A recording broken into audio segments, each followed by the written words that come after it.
अभ्यासक्रमात मनाचे श्लोक, भगवद्गीता तर आराखड्यात मनुस्मृती. राष्ट्रवादी शरद पवार गटाचे आमदार डॉक्टर जितेंद्र आव्हाड यांच्याकडून दिनांक 29 मे 2024 रोजी नेमके काय घडले जाणून घेऊयात आजच्या भीमशाहीच्या खास रिपोर्टमध्ये. लोकसत्ता वृत्तपत्रामध्ये बातमी येते, अभ्यासक्रमात मनाचे श्लोक, भगवद्गीता तर आराखड्यात मनुस्मृती. दिनांक 24 मे 2024 रोजी जितेंद्र आव्हाड त्यावर प्रश्नचिन्ह उपस्थित करतात आणि ट्विट करतात, शाळेत आता पौराणिक मनुस्मृतीचा अभ्यास करायचा का? पुस्तकात आता मनुस्मृतीचा समावेश होत आहे. ज्या मनुस्मृतीने ह्या भारताचं वाटोळं केलं, समाजामध्ये दुही माजवली, समाजामध्ये चातुर्वर्ण्याचा निर्माण केला, जातीभेद निर्माण झाला, स्त्रियांना तर सर्वात घाणेरडी वागणूक देण्याची पद्धती या मनुस्मृतीने जन्माला घातली. ती मनुस्मृती परत आणली जाते. जे लोक 1950 साली म्हणाले की आम्हाला तुमचं संविधान मान्य नाही, आमचं संविधान म्हणे मनुस्मृती, तीच लोक आता परत एकदा मनुस्मृती आणण्याचा प्रयत्न करत आहेत. आणि तुम्हाला आणि मला संविधान वाचवायचं आहे. बाबासाहेब आंबेडकरांनी 1927 मध्ये मनुस्मृती दहन केलं आणि 1950 मध्ये संविधान जन्माला घातलं. आज मनुस्मृती येते. बहुजनांनो जागे व्हा, नाही तर 5000 वर्ष तुमच्या वाडवडिलांना जे भोगावं लागलं ते तुम्हाला आणि मला भोगावं लागेल. त्यासाठी आपण महाडला जातोय. डॉक्टर बाबासाहेब आंबेडकरांचं स्मरण करून आपण मनुस्मृतीचं दहन करतोय. 29 मे 2024 तारीख जाहीर होते आणि ठरल्याप्रमाणे आव्हाड महाड येथे दाखल होतात.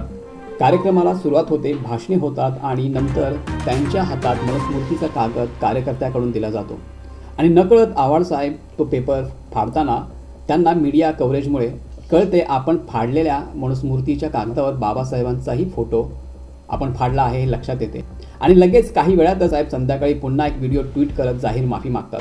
आज डॉक्टर बाबासाहेब आंबेडकरांनी 25 डिसेंबर 1927 ला जाती धर्माला जन्म घालणाऱ्या, चातुर्वर्ण्याला जन्म घालणाऱ्या, समाजातल्या स्त्रियांविषयी अतिशय गलिच्छ लिखाण करणाऱ्या मनुस्मृतीचे दहन केलं. त्या मनुस्मृतीच्या काही श्लोकांचा समावेश महाराष्ट्राच्या पाठ्यपुस्तकामध्ये करण्याचा निर्णय घेण्यात आला आणि त्याचं अधिकृतरित्या समर्थन श्री केसरकर शिक्षण मंत्री यांनी केलं. त्याच्या विरुद्ध आम्ही मनुस्मृती दहन करण्याचा कार्यक्रम महाड येथे, जिथे बाबासाहेबांनीच दहन केलं होतं, तिथे घेतलं.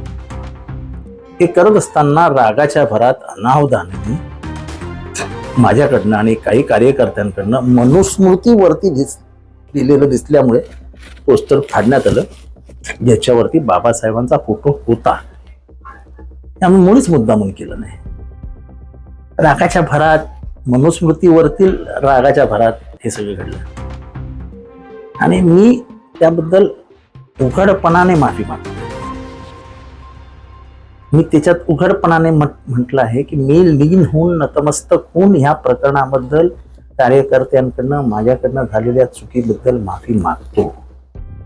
आणि खरोखरच मला वाईट वाटलं, कारण का बाबासाहेबांना आयुष्यभर बाप मानणारा मी माणूस आहे. मी कुठल्याही प्रकरणात बोलत असताना जय भीम शिवाय भाषण संपत नाही. मी कुठल्याही भाषणात किंवा कधीही बोलताना बाबासाहेब हे माझे बाप आहेत असं म्हटल्याशिवाय थांबत नाही. मला कधीही काही वाटत नाही त्यांना बाप म्हणत असताना.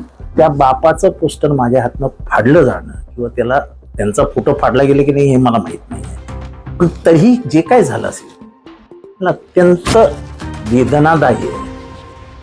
त्याबद्दल मी माफी मागितलेली आहे, माफी मागतोय आणि माफी मागत राहीन. माझ्या हातनं चूक झालेली आहे. ह्याच्याबद्दल जे काय राजकारण चालू आहे ते चालू आहे, त्याच्याबद्दल मला काहीच बोलायचं नाही. म्हणजे राजकारण करतायत, दुर्दैवाने ते मनूबद्दल बोलतच नाहीत. त्यामुळे त्यांना आंबेडकरांबद्दल किती प्रेम आहे, डॉक्टर बाबासाहेबांबद्दल तेच दिसून आलं. माझ्या हातनं हे घडलं ही चूकच आहे, पण मी बाबासाहेबांचा सन्मान करण्यासाठी महाडला आलो होतो. मनुस्मृती जाळली आम्ही, ते बाबासाहेबांना अभिप्रेत आहे ते केलं आम्ही. त्याच्यात करता करता करता एक चूक झाली. इंग्लिशमध्ये एक म्हण आहे, एरर इज दाय नेम ह्युमन. म्हणजे चूक हे मानवी जीवनाचं लक्षण आहे. मी चूकच करणार नाही तर मी देव. माझ्यातून चूक झाली त्याबद्दल मी मनापासून क्षमा मागितलेली. आता ज्यांना राजकारण करायचं असेल त्याला करू द्या, त्याच्यात मला काही फरक पडत नाही. तुम्ही मला मनुस्मृती जाळण्यापासून रोखू शकत नाही. पुढच्या आठवड्यात परत एकदा मनुस्मृती जाळली जाईल. संपूर्ण महाराष्ट्रभर या घटनेचा तीव्र संताप दिसून येतो. नक्कीच आता प्रश्नचिन्ह आहे की लोकसत्तामध्ये दिलेल्या बातमीनुसार 10वी-12वीच्या अभ्यासक्रमात मनुस्मृती शिकवली जाणार का? याच मनुस्मृतीचं दहन डॉक्टर बाबासाहेब आंबेडकरांनी महाडमध्ये केले होते. जितका विरोध आव्हाडांच्या कृत्यांचा सध्या महाराष्ट्रात होतोय त्याच्या दुप्पट अभ्यासक्रमात मनुस्मृतीचा विरोध झाला तर खऱ्या अर्थाने आंबेडकरी चळवळ जागृत आहे असे दिसून येईल. या घटनेबद्दल तुम्हाला काय वाटतं? तुम्ही काय विचार करता याबद्दल आम्हाला कमेंटमध्ये नक्की कळवा. जय भीम. पाहत राहा भीमशाही, सत्याशिवाय परिवर्तन. आपण भीमशाही न्यूजवर नवीन असाल तर चॅनलला लाईक करा, शेअर करा आणि हो, सबस्क्राईब करायला विसरू नका. पाहत राहा भीमशाही न्यूज, सत्याशिवाय परिवर्तन.